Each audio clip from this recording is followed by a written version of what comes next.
សួស្តីបងប្អូនទាំងអស់គ្នាថ្ងៃនេះដែរយើងមកចាប់ skin Asperian គេព្រី ticket លើកទី1អានេះយើងចាប់ម្ដងសិនទៅដើម្បីយើងចាយ ticket ដើម្បីឲ្យ claim បាន ticket full ticket ចឹងបងប្អូនអូខេ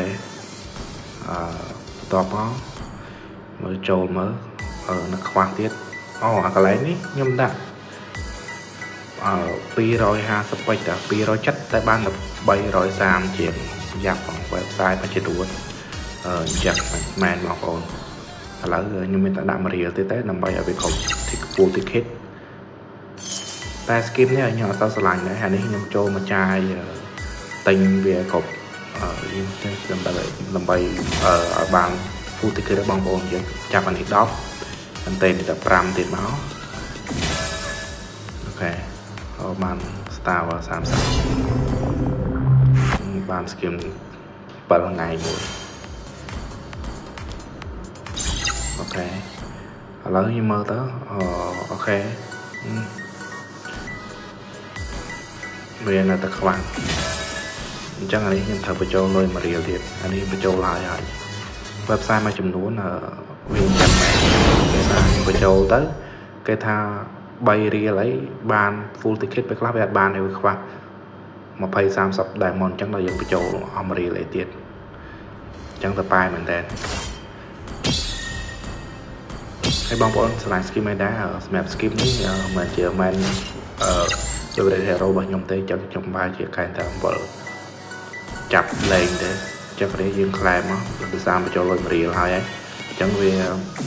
ខ្លែមបាន full ticket ទេអញ្ចឹងយើងចាប់10 ticket តែម្ដងទៅចាំមើលឲ្យបាននេះខ្លះអូខេបាន Fasa collector តែ skin Fasa ស្អាតតែខ្ញុំមិនដៃ make ទេអូខេ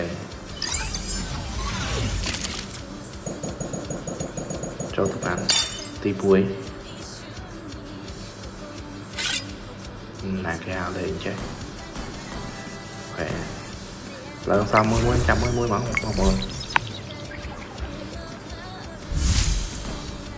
មួយបាន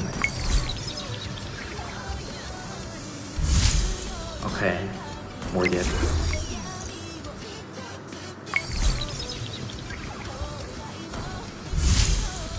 អត់បានតែវាដូចជា transfer ឲ្យយើងជាកាតវិញដល់ពេលយើងចាប់ដល់ skin ដែលយើងមានហើយបានវ៉ែ skin នេះមានហើយចាំទៅវាលោតចូលទី1អូខេដោយសារខ្ញុំ